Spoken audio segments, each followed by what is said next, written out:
दोस्तों नमस्कार। D Kumar education में आपका स्वागत है। मेरा एक छोटा सा प्रयास है, आपको अच्छा लगे तो अधिक से अधिक लाइक कीजिए, शेयर कीजिए और सब्सक्राइब कीजिए। दोस्तों हम सामाजिक विज्ञान का अध्ययन कर रहे हैं, जिसमें क्लास 6 का हम 11वां अध्याय देख रहे हैं। पिछले वीडियो में हमने नंदवंश तक देखा था। दोस्तों नंदवंश का एक जिक्र करते हैं हम इसमें। नंदवंश लगभग 363 से 342 ईसा पूर्व, यानी कि जो ईसा मसीह का जन्म है उससे 363 से 342 ईसा पूर्व। नंदवंश के स्थापक नंदीवर्धक था। दोस्तों ये जानने योग्य बात है। दोस्तों नंदवंश का स्थापक कौन था? नंदीवर्धक था।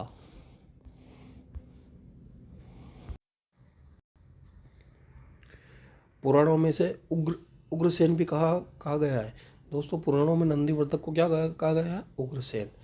वह बड़ा योग्य, साहसी और समृद्धि महत्वाकांक्षी सम्राट था। उसने मगध साम्राज्य का खूब विस्तार किया।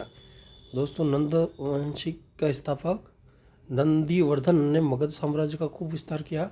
उसके राजकोष में अपार धनराशि होने के कारण उसे महापद्यनंद भी कहते थे। एक उपाधि भी थी उसकी दोस्तों, क्योंकि उसके पास काफ़ी ज़्यादा धन था। उसे महापद्यनंद भी कहते थे। नंदवंश के शासक काल में ही सिकंदर का भारत पर आक्रमण हुआ। सिकंदर मुक दुनिया ग्रीस का राजा था। वह विश्व विजय करना चाहता था। पश्चिमोत्तर सीमा ने सिंधु नदी पार करके उसने भारत पर आक्रमण किया।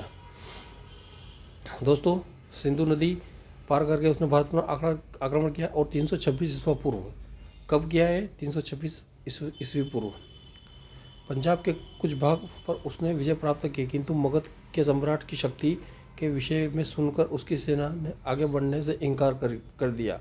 व्यास नदी के तट पर ही सिकंदर वापस लौट गया।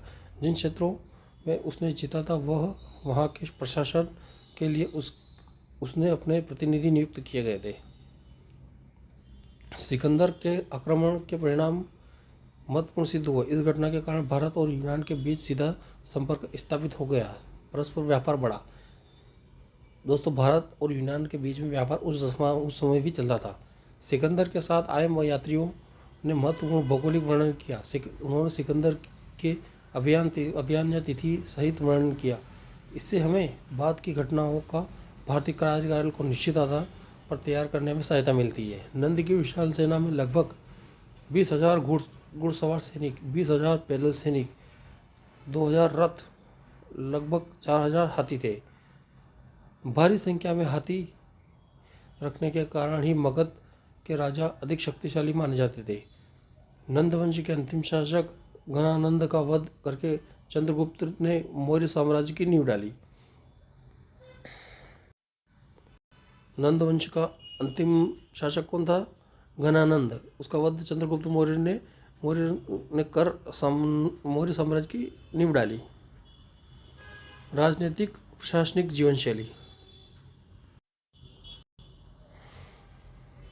दोस्तों राजनीतिक प्रशासन की जीवन शैली। इस काल में राजा का पद बहुत शक्तिशाली हो गया था। वह अपने राज्य का प्रशासक, आमात्य यानी मंत्री, पुरोहित मतलब धर्मगुरु, संग्रहत्री यानी कोषाध्यक्ष, बलि साधक, कर वसूलने वाला, शुल्क चुंगी वसूलने वाला, सेनापति, ग्रामीण आदि के द्वारा चलाता था। उसे परामर्श देने के लिए परिषद होती थी, जिसके सदस्य ब्राह्मण रहते थे। योद्धा और पुरोहित कर से मुक्त होते थे। राजा किसानों से उनकी उपज का छठा भाग कर के रूप में प्राप्त करता था। व्यापारियों से माल की बिक्री पर चुंगी वसूलता था। इस काल में सिक्के पर्याप्त मात्रा में मिलते थे। वे प्राय तांबे और चांदी के होते थे। उन्हें आहत, टप्पे, लंगे, पंचमार्क सिक्के कहते थे। दोस्तों ये सिक्के हैं जिनका हम जिक्र कर लेते हैं थोड़ा, जिनको आज के ज़माने में ऐसे सिक्के प्रचलित नहीं है। दोस्तों पंचकर्म सिक्के। दोस्तों ये सभी सिक्के ही हैं उस ज़माने के। कस्बों को पुर, नगर तथा बड़े कस्बों को महानगर कहते थे।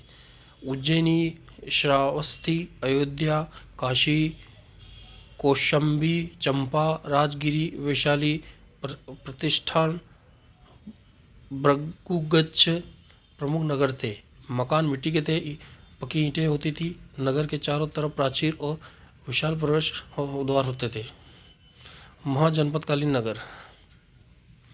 सामाजिक एवं धार्मिक जीवन।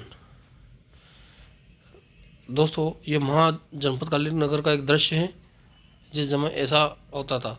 सामाजिक एवं धार्मिक जीवन। समाज के समस्त चार वर्ण परंतु इस काल में अनेक जातियाँ होती थी। अनेक जातियों का उदय भी दिखाई देता है, जैसे बढ़ई, लुहार, सुनार, तेली, शराब बनाने वाले आदि जातियाँ बन जाती थी। दोस्तों ये वर्ण व्यवस्था उस टाइम से चल रही है। जाति जन्म से ही मानी जाती थी। कलाकारों और शिल्पकारों को संगठित किया गया है। एक ही पेशे से जुड़े लोगों के संगठन को श्रेणी कहा जाता था। धार्मिक कर्मकांड और खर्चीले यज्ञों से लोग विमुख हो रहे थे।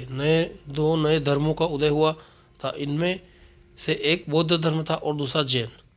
दोस्तों उस समय जैन धर्म का उदय हुआ था और ये जैन धर्म आज भी प्रचलित है। दोस्तों जैन धर्म के बारे में अगले वीडियो में देखेंगे। दोस्तों आज के लिए इतना ही।